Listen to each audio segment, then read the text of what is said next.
انہی دنوں میں حزقیہ ایسا بیمار پڑا کہ مرنے کے قریب ہو گیا۔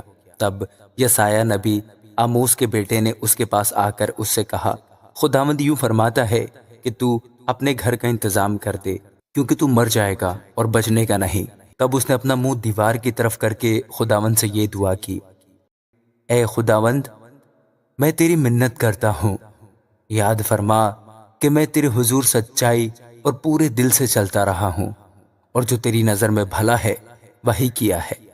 اور حزقیہ زار زار رویا، اور ایسا ہوا کہ یسایہ نکل کر شہر کے بیچ کے حصہ تک پہنچا بھی نہ تھا کہ خداوند کا کلام اس پر نازل ہوا کہ لوٹ اور میری قوم کے پیشوا حزقیہ سے کہہ، خداوند تیرے باپ داؤد کا خدا یوں فرماتا ہے کہ میں نے تیری دعا سنی اور میں نے تیرے آنسو دیکھے۔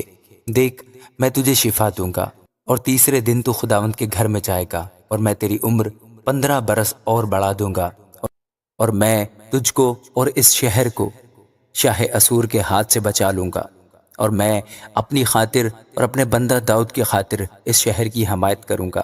اور یسایہ نے کہا، انجیروں کی ٹکیا لو۔ سو انہوں نے اسے لے کر گھوڑے پر باندھا، تب وہ اچھا ہو گیا۔ اور حزقیہ نے یسایہ سے پوچھا، اس کا کیا نشان ہوگا کہ خداوند مجھے صحت بخشے گا اور میں تیسرے دن خداوند کے گھر میں جاؤں گا؟ یسایہ نے جواب دیا کہ اس بات کا کہ خداوند نے جس کام کو کہا ہے اسے وہ کرے گا۔ خداوند کی طرف سے تیرے لیے نشان یہ ہوگا کہ سایہ یا 10 درجے آگے کو جائے یا 10 درجے پیچھے کو لوٹے۔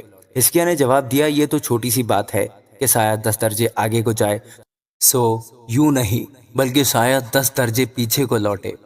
تب یسایہ نبی نے خداوند سے دعا کی، سو اس نے سایہ کو آخر کی دھوپ گھڑی میں 10 درجے یعنی جتنا وہ ڈھل چکا تھا اتنا ہی پیچھے کو لوٹا دیا۔ اس وقت شاہ بابل برودک بلادان بن بلادان نے حزقیہ کے پاس نامہ اور تحائف بھیجے، کیونکہ اس نے سنا تھا کہ حزقیہ بیمار ہو گیا تھا۔ سو حزقیہ نے ان کی باتیں سنی، اور اس نے اپنی بیش بہا چیزوں کا سارا گھر اور چاندی اور سونا اور مسالے اور بیش قیمت عطر اور اپنا صلاح خانہ اور جو کچھ اس کے خزانوں میں موجود تھا ان کو دکھایا۔ اس کے گھر میں اور اس کی ساری مملکت میں ایسی کوئی چیز نہ تھی جو حزقیہ نے ان کو نہ دکھائی۔ تب یسایہ نبی نے حزقیہ بادشاہ کے پاس آ کر اس سے کہا کہ یہ لوگ کیا کہتے تھے اور یہ تیرے پاس کہاں سے آئے؟ حزقیہ نے کہا، یہ دور ملک سے یعنی بابل سے آئے ہیں۔ پھر اس نے پوچھا، انہوں نے تیرے گھر میں کیا دیکھا؟ حزقیہ نے جواب دیا، انہوں نے سب کچھ جو میرے گھر میں ہے دیکھا، میرے خزانوں میں ایسی کوئی چیز نہیں جو میں نے ان کو دکھائی نہ ہو۔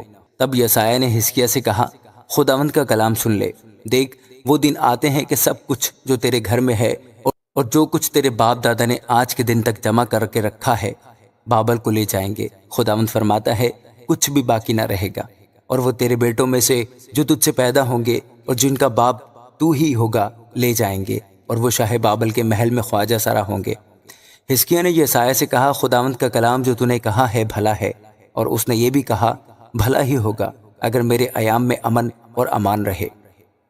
اور حزقیہ کے باقی کام اور اس کی ساری قوت، اور کیوں کر اس نے تالاب اور نالی بنا کر شہر میں پانی پہنچایا، سو کیا وہ شاہان یہودا کی تواریخ کی کتاب میں قلم بند نہیں؟